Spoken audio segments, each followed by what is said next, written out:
Secara etimologis, dakwah adalah mengajak atau menyeru agar manusia menempuh kehidupan di jalan Allah Azza wa Jalla.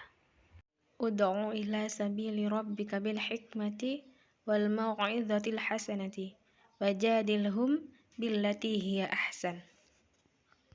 Serulah kepada jalan Tuhanmu dengan hikmah dan pengajaran yang baik, dan berdebatlah dengan mereka dengan cara yang baik. Quran Surah An-Nahl ayat 125. Setiap perkataan, pemikiran, atau perbuatan yang secara eksplisit maupun implisit mengajak orang ke arah kebaikan, beramal solih, atau menuju kebenaran dalam bingkai ajaran Islam, semua itu disebut dakwah. Allah menciptakan seluruh alam semesta beserta isinya dengan ketetapan yang sudah Ia berikan kepada kita semua. Jauh sebelum kita dilahirkan di dunia ini, Allah telah tetapkan semua takdir kita. Takdir mubrom kita yang tidak bisa kita ubah dengan usaha kita.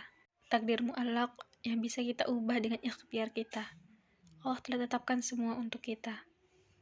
Juga Allah menitipkan kepada kita beberapa perintah yang seharusnya lah kita kerjakan karena kita menumpang, karena kita tamu di bumi ini. Allah perintahkan untuk kita pada surat Ali Imran ayat 110.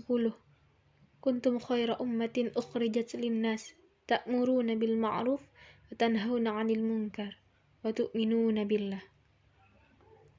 Kamu adalah umat terbaik yang dilahirkan untuk manusia, menyuruh kepada yang ma'ruf dan mencegah dari yang mungkar, dan berimanlah kepada Allah Azza wa Jalla.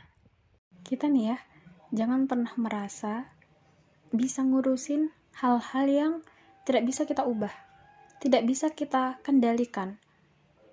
Kita hanya bertugas untuk menyampaikan saja, entah itu berubah atau tidak, entah itu dia menerima atau tidak, itu urusan dia sama Allah.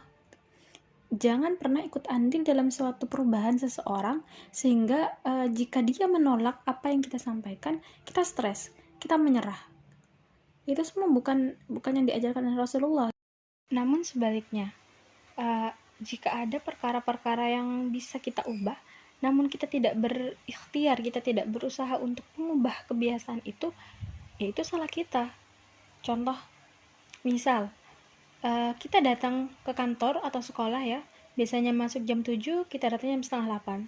Terus kita bilang, oh ini sudah takdir Allah. Itu bukan takdir Allah, tapi itu ketidakmauan kita untuk berusaha tepat waktu, sehingga hal ini jangan disandarkan kepada ketetapan yang sudah Allah berikan kepada kita. Dakwah yang dimaksud tentunya adalah berdakwah dengan ilmu. Umar bin Abdul Aziz rahimahullah pernah mengatakan, barang siapa yang beribadah pada Allah tanpa ilmu, maka ia akan membuat banyak kerusakan dibanding mendatangkan kebaikan.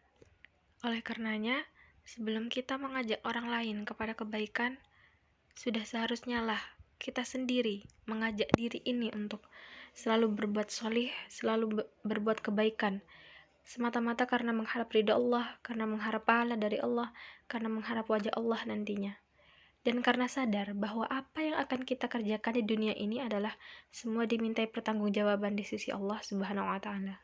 Mainkan niat kita, saudaraku, sehingga kalau ada apa-apa nanti pada hari kiamat, kita dibangkitkan dengan niat kita. Padahal saat kita wafat, kita bukan wafat di masjid, kita bukan wafat di tanah haram, kita tidak wafat pada tanggal 9 Dzulhijjah di padang Arafah, kita hanya wafat di rumah, di kantor, atau bahkan di jalan. Tapi kalau kita niat mencari ridha Allah, bertaqarrub kepada Allah sebagai sarana ibadah kepada Allah, maka insya Allah akan mendapatkan pahala sedekah akan hal itu. Ini pelajaran besar buat kita. Maka perkenankanlah diri kita kepada Allah pada saat kita lapang, pada saat kita mampu, dengan bersungguh-sungguh beribadah, dengan mendekat kepada Allah Azza wa Jalla, agar pada saat kita dalam keadaan susah, Allah beri kesabaran bagi kita, Allah beri pertolongan kepada kita, karena hal itu tidak akan bisa kita hindari dalam hidup ini. Oleh karena itu, berubahlah dari sekarang teman-teman sekalian. Semoga Allah ijabah niat baik kita, semoga Allah lapangkan hati kita, dan semoga Allah selalu berhidayah kepada kita semua. Amin ya rabbal alamin.